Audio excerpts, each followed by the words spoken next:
our largest cities to our rural communities, North Dakota citizen guardsmen responded in record numbers, working shoulder to shoulder with fellow North Dakotans to stem the rising floodwaters.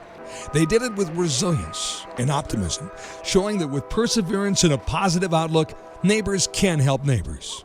Even before the ice began to melt and the rivers swelled, the Guard worked in partnership with the Department of Emergency Services and other state and federal agencies in preparation for predicted record flooding. What you see behind me here is a flood exercise that we prepared for over a 3-day period where we can plan and be prepared to respond to flooding in both western North Dakota and in the Red River Valley. While flooding in the valley is the most likely situation, snowfall in western North Dakota could lead to some problems as well. And as far as this training goes, it doesn't matter where it is. The location probably isn't as important as the ability to respond with the right resource at the right time. And because of this, if this turns into this, the National Guard will be ready for it. In preparation for the flooding threats posed all around the state, the North Dakota National Guard instituted 24-hour flood operations. The state was divided in half and 2 military task forces were set up. Joint Task Force East was based at the Armed Forces Reserve Center, Fargo. Their area of responsibility, the Red River Valley, west of Jamestown. They were activated on March 21st, with 200 soldiers and airmen being in process to initially work shifts at Sandbag Central in Fargo. Today we got about 225 guardsmen in here, and as you can see, they got the sandbagging operation going. And we've been doing the coordinating. Now it's about getting boots on the ground when they need them and coordinating well with the local community, with the Corps of Engineers, and making sure that we're helping, with whether it's our Guard, Department of Emergency Services, our state DOT working roads and those types of issues. Joint Task Force West was activated on March 24th in Bismarck, tasking 50 guardsmen with sandbag operations in response to the rising Missouri River. Their area of responsibility was the rest of the state, west of Jamestown. Task Force West assisted landowners and local officials in the recovery and disposal of livestock that had died as a result of the winter storms and damaging floods. The team recovered and buried the remains of nearly 250 animals in various locations across 6 North Dakota counties. To aid in the statewide flood operation, a joint operations center was activated in Bismarck to create a central command post to coordinate the activities for both task forces. And what the JOC does is essentially serve as the nerve center for the North Dakota National Guard, especially in domestic emergencies. I think one thing that we've learned is how 2 branches can actually come together and, work really cohesively, because they're 2 totally different branches, 2 totally different missions, but they can still come together for a common cause. Soon after setting up command and control, flood threats began popping up all over the state. It seemed no city was off limits. The first Guard-assisted evacuation happened as Black Hawk helicopters rescued 2 families from the flooding Antelope River that surrounded the farmsteads in the Carson and New Leipzig areas. Near Linton, Beaver Creek spilled over its banks, flooding Old Town. Guardsmen evacuated residents from the neighborhood and provided security, pumps, and other services. These events marked the beginning of the national media exposure the state would receive. In the days to come, all eyes are on the state's flood fighting efforts. Although periods of snow and freezing conditions during the flood fight slowed the rising rivers in most cases, it also compounded the flood fighting efforts. South of Bismarck, over the course of 2 days, guardsmen assisted with ice demolitions to break up an ice jam on the Missouri River that caused flooding. The group prepared the area for detonation, drilling holes in the ice and placed C4 explosives below the water. We went about the length of a football field, drilling holes, and we assumed the closer we got to the edge of the ice, the thinner the ice would become, and even up to the closest we got to the edge, which was somewhere in the neighborhood of 15 meters or so, it was still 3 feet or so, 2.5 to 3 feet thick. After a crest of 16.1 feet, the river level dropped 2 feet by the end of the day, primarily due to better river flow.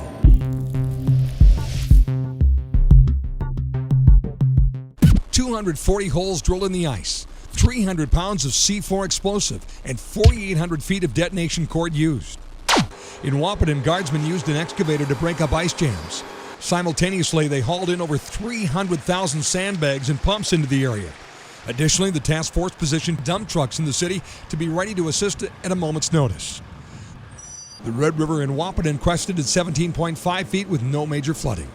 In Fargo, after only a few days, the number of Guardsmen in Joint Task Force East grew to more than 1,300 members who assisted in filling and placing sandbags around the community. They also constructed dikes and set up HESCO barriers in strategic areas.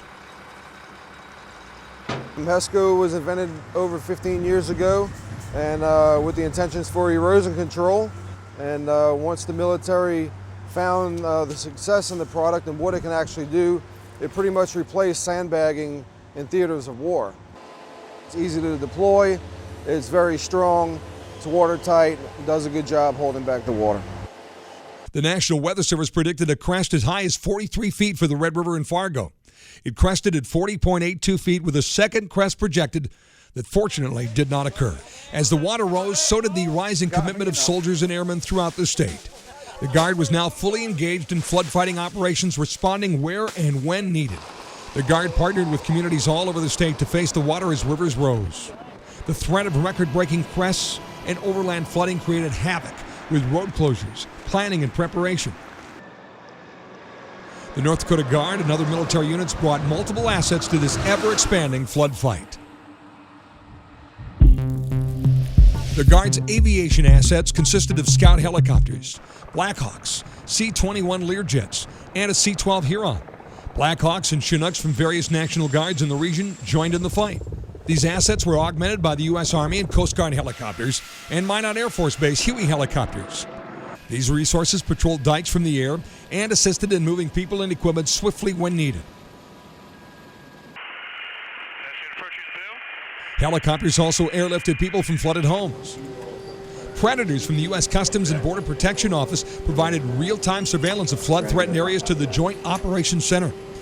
Helicopters were also used to spread a sand-salt mixture on the Missouri and Cheyenne rivers to expedite the melting of the ice jams. And they have a radio-controlled device on it that starts up the fan, and the bucket sort of hangs down through the trees and close to the river and spreads the sand out. The staging area for this operation on the Cheyenne River was a farmstead north of West Fargo. And the reason they wanted this place is that it's really close to the river and it's north, so they're going to start out here and then move the operation further south. 1-ton sandbags were placed by helicopters on a dike breach at Oak Grove Lutheran School in Fargo. These sandbag placements were seen across the state in places such as Clawson Springs, south of Valley City, and Cottonwood Creek near Lemoore,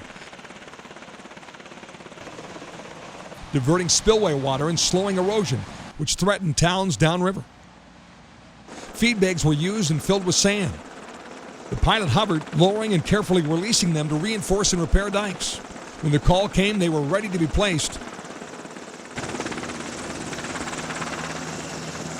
It was noticed that the emergency spillway was cutting from the downstream to the upstream, and it was moving upstream at about a half a foot a minute at the maximum. And so what we're trying to do now is clean the channel to move the flow over to the other side of the channel, away from the area that's eroding the worst. And we're doing that by the excavator that's working here, as well as putting sandbags in as a flow diverter. Well, so far they're going in just where we wanted them, and it looks like it's already having an effect, moving the material or the water over to the other side of the spillway. 559 one-ton sandbags placed, 60,000 pounds of salt spread by UH-60s to break up ice jams, over 125 reconnaissance sorties flown by the Civil Air Patrol. The amount of fuel we pumped, probably not unlike the Army, was equivalent of about 4 months of fueling on a day-to-day basis here. We did enough ground fuel to last 6 months on a regular day-to-day basis. As the call came to fortify the breach dike at Oak Grove, the Guard launched a Zodiac boat crew to place sandbags in hard-to-reach areas.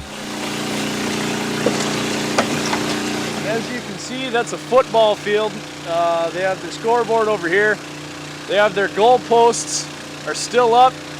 Just the post is 10 feet high, and you can't see any of it right now. So, U.S. Fish and Wildlife Services and the Coast Guard used airboats to respond as search and rescue teams performed welfare visits to rural residents isolated by the floodwaters. The Teams were responsible for making initial contact with people in case they needed to be evacuated. They worked with other agencies like the National Guard to transport people. We're here with the U.S. Coast Guard, Air National Guard, and U.S. Border Patrol under the direction of Cass County Sheriff. Yeah, this is a little out of our realm, but you know, we work to help people and serve people, so that's what we're doing here to help people with the flood.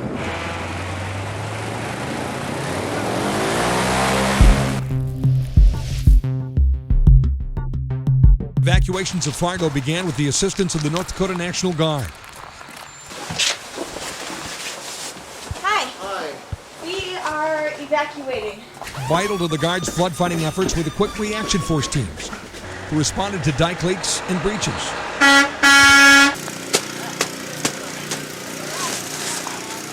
The teams were strategically positioned near predetermined threats.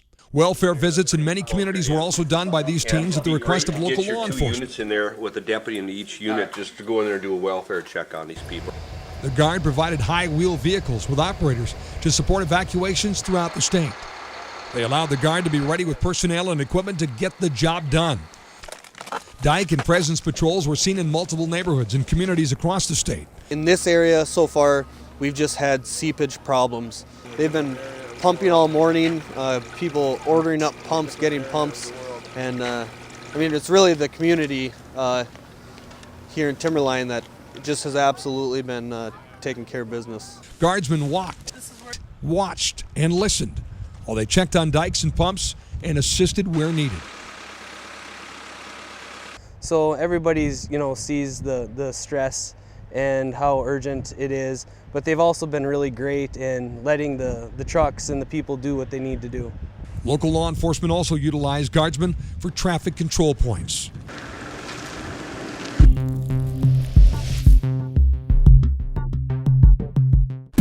"8 minutes, the average response time of one of the National Guard's quick reaction forces moving from the staging area to the site of a leak, breach, or other need. More than 60 people evacuated with Guard assistance. 20,000 hotel rooms. By mid-April, the Guard had ramped up its presence in Lisbon. The ground was saturated and manhole covers exploded from the ever-mounting water pressure. Heavy equipment operators worked swiftly to cover them with clay and dirt to stop the gushing waters. Partially evacuating the city and working hard putting up contingency dikes as the Cheyenne River rose. On April 13th, the attention turned to Valley City. The Guard responded to a dike breach there. Black Hawk helicopters placed 1-ton sandbags to stop the water. The continued flooding in Valley City resulted in a failure of the main sewer system. Following instructions from city officials to conserve water, the 119th Civil Engineer Squadron was called in to set up portable showers and generators.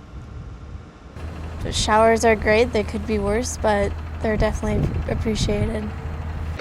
On Easter Day, Task Force West engaged in sandbag operations along the Source River in Burlington. You have a Easter dinner coming up, I understand. You know about that Oh, yet? no. Oh, maybe I better Now not we're say it. excited. Maybe I'm letting the cat out of the bag here. I know they're working on it. Are you serious? Yeah. They spent their Easter pitching sandbags and wading through boot-high mud. About 80 members of the North Dakota National Guard found themselves on the sandbag line at a home west of Burlington in an area known as the Projects. That meant no family time on this Easter holiday, but the people of Burlington tried to make it up to them by feeding them an Easter dinner at the City Hall, and the meal was a hit. We had a really nice dinner, kind of a pleasant surprise. We weren't all expecting to get a whole lot for Easter meal. How do you rate the ham? The ham is awesome. It's probably the best and most tender ham I think I've ever had. It's awesome. And they sandbagged all night south of Minot. The next night, a quick response force responded to the Dakota Square Mall to sandbag there. They also evacuated the local KOA campground. Many Guardsmen worked behind the scenes processing, tracking, planning, and executing this massive flood effort. From manning and setting up pumps and heavy equipment operators to command and control, Guardsmen played many different roles in fighting the flood. Everyone had a job to do and rolled up their sleeves, resolute to accomplish the task at hand. We just ran in a gentleman that's trying to save his house and whatever he can back there. Ran a pump into him so he could start pumping from the outside of his house out. North Dakota National Guard Public Affairs captured video, photographs, wrote news stories, and worked with national media to help tell the story of how the Guard assisted the state in winning the flood fight.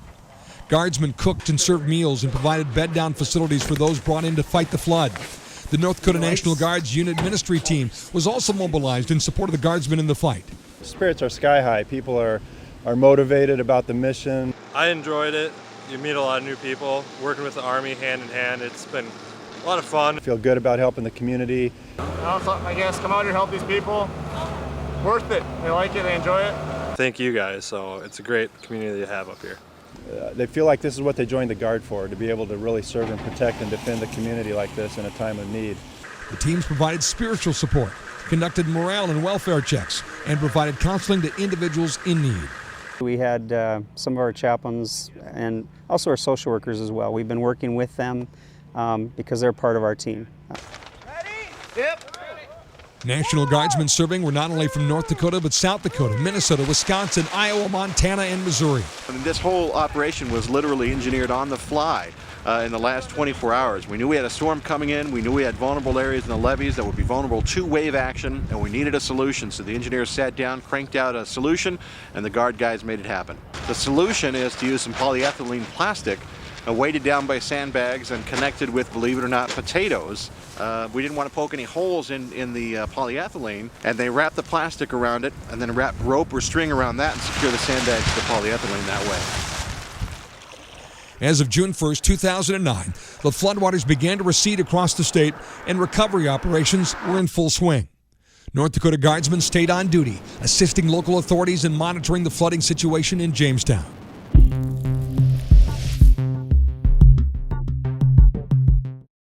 4,300,000 sandbags filled statewide as of April 1st, which equates to the height of 1,720 Empire State Buildings if the bags are stacked one on top of the other. 10,152,000 gallons of water pumped equates to 107,611,200 cans of soda.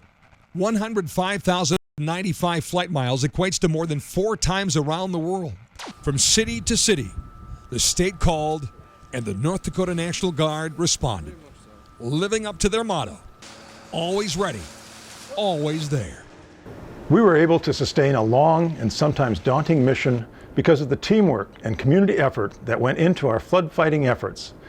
This was a partnership with communities and state and federal agencies, coupled with the resilience of the citizens of North Dakota committed to fighting this flood together. The flooding was harsh, and the damage it caused will leave a lasting mark, but together, our efforts were successful in minimizing the loss of life, limb, and property. We could not have responded in record numbers for such an extended time without the unyielding support of our families, employers, universities, and colleges. In a celebration honoring flood fighting efforts of the community, the Fargo-Moorhead Symphony performed a free concert. During the climax of the performance, members of the North Dakota National Guard 188th Army Band fired ceremonial M1 rifles at the end of the 1812 overture.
From fighting this epic flood, I have learned a few things.